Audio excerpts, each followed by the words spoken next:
Por que um psicólogo estudaria filosofia? Eu sou o Marcos Augusto,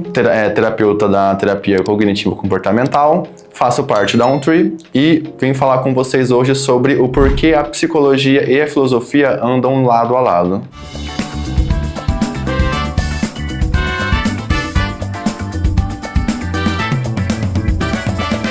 Nem tudo está ao seu controle. Precisamos aceitar o passado para que possamos viver um futuro, ou até é necessário autoconhecimento. Esse tipo de tema é abordado muitas vezes dentro de sessões de terapia, porém esses temas também já foram abordados por filósofos há muito tempo atrás, como por exemplo na filosofia estoicista, onde você possui como um dos pilares a importância de você atuar somente naquilo que está ao seu alcance e a deixar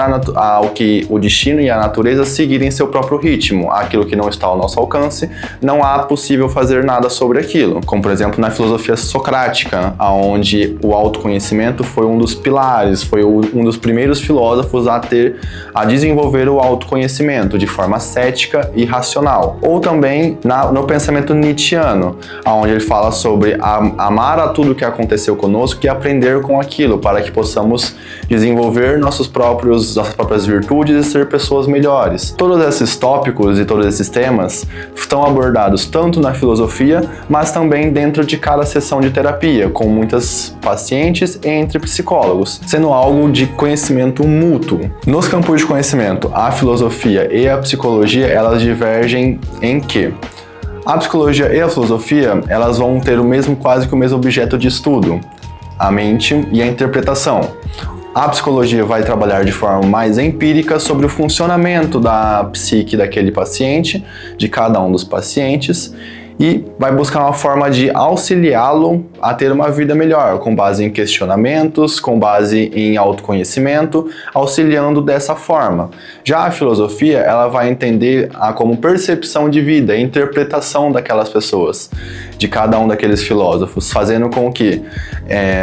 seja atribuído um sentido, ou um motivo, ou muitas vezes um porquê, para muitas perguntas na qual às vezes nós não temos essas respostas. Para começar com a filosofia, vamos com o pensamento socrático. Sócrates é um marco dentro da filosofia, pois há todos os pensamentos dos filósofos pré-socráticos e pós-socráticos. Mas por que ele foi um marco tão importante dentro da filosofia? Dentro da filosofia se destaca como sendo, em grego, philos e sophia, amor ao conhecimento, amor à sabedoria, sobre aquelas perguntas onde normalmente não se tem resposta, por isso é uma ciência muito mais interpretativa do que de fato uma ciência, algo científico. E Sócrates é um marco dentro da filosofia muito por conta de seu pensamento crítico e racional dentro de suas próprias ideias, sendo um dos sábios da sua época, na qual questionava pessoas de alto escalão de forma que elas entravam em contradição em algum momento, sendo dado como de sua época a pessoa mais sábia, devido principalmente à sua própria ignorância, assim como uma frase que o próprio filósofo dizia: sábio é aquele que conhece os limites de sua própria ignorância, sendo um dos pioneiros no pensamento crítico e do autoconhecimento, utilizando principalmente a racionalidade, que é algo que, querendo ou não, a psicologia utiliza até hoje. Tanto quanto na própria terapia cognitivo-comportamental temos o pensamento socrático, que se baseia com base nas mesmas ideias que o filósofo tinha na época. Outro motivo do porquê ele também foi um marco durante a filosofia foi muito por conta de que a maioria das filosofias na época traziam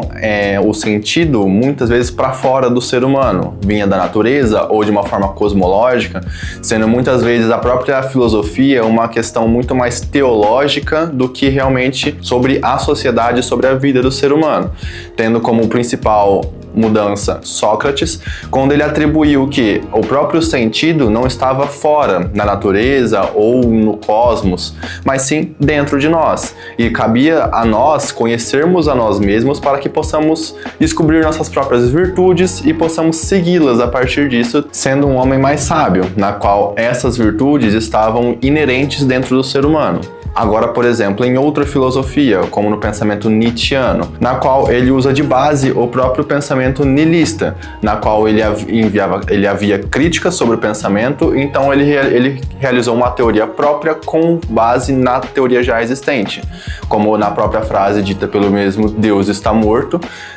que é uma crítica ao niilismo devido à ausência de crenças. Para Nietzsche, a filosofia nihilista ela era errada devido não haver moral, não haver razão e não haver sentido, algo que é principal do ser humano, como dado por ele de força de potência, devido à ausência de moral e à ausência de sentido. Mas também criticava muitas outras filosofias devido à distância que a filosofia se colocava da própria realidade, sendo muitas vezes fora algo mais cosmológico ou teológico e muito fora da realidade. Porém, o niilismo ele critica por ser algo vazio. Então ele cria o pensamento nietzschiano, na qual você, a partir do autoconhecimento, você consegue avaliar todo o seu passado, e é onde ele cria o amor fati, em grego seria amor ao destino, e você consegue aceitar o que aconteceu com você e a partir disso você aprender com ele para que você possa se tornar uma pessoa melhor e compreender as próprias virtudes, criar suas próprias virtudes em busca de se tornar uma pessoa melhor. Essa é uma das filosofias, é uma filosofia de Nietzsche, é uma das filosofias existentes, mas que também se choca bastante com o propósito da psicologia, na qual o pensamento que nós temos de auxiliar o paciente a aceitar o que aconteceu, a lidar com aquilo e principalmente a aprender com tudo o que passou, pois nem tudo está ao nosso controle. Muitas das perguntas na qual a psicologia auxilia o paciente são perguntas que muitos filósofos também estudaram antes e conseguiram chegar em relações próximas também. É necessário compreender também que cada filósofo cria sua filosofia a partir de sua realidade, de suas vivências, fazendo com que eles também tenham um pensamento às vezes fechado para outros tipos de interpretação. E vale lembrar também que a maioria dos filósofos viveram em épocas totalmente diferentes da nossa, contextos históricos e socioculturais totalmente diferentes. Então, a psicologia vai utilizar a filosofia de que forma? Vai utilizar como ferramenta, assim como temos várias abordagens dentro da psicologia, temos várias correntes filosóficas, para que possamos auxiliar o paciente tanto em sua vida quanto na nossa, atribuindo muitas vezes um pensamento muito mais crítico e muito mais socrático, para que possamos compreender e desenvolver um pensamento crítico sobre a própria vida e desenvolver um próprio sentido para a nossa própria vida, auxiliando muitas vezes o paciente neste caminho. E quando você possui diversas ferramentas ou diversas correntes filosóficas, você consegue auxiliar o paciente, não na descoberta das correntes, mas sim nas perguntas que vão levá-lo a chegar à sua própria virtude. E para finalizar, todos os filósofos da época eram muito reconhecidos, então muitos de seus pensamentos passaram adiante, sendo necessário que o psicólogo ele conheça as filosofias, conheça as correntes, para que ele possa também compreender que tipo de pensamentos passou pela sociedade para que ela pudesse chegar onde ela está neste momento também, sendo algo de bastante importância para o desenvolvimento tanto do questionamento crítico, mas também da visão racional sobre a própria realidade e dos pensamentos que vinham de muito tempo para atualmente ainda. Se você gostou desse vídeo, deixa um like, um comentário, se inscreve no canal e se você é psicólogo ou está estudando psicologia, cogite fazer parte da Ontree também.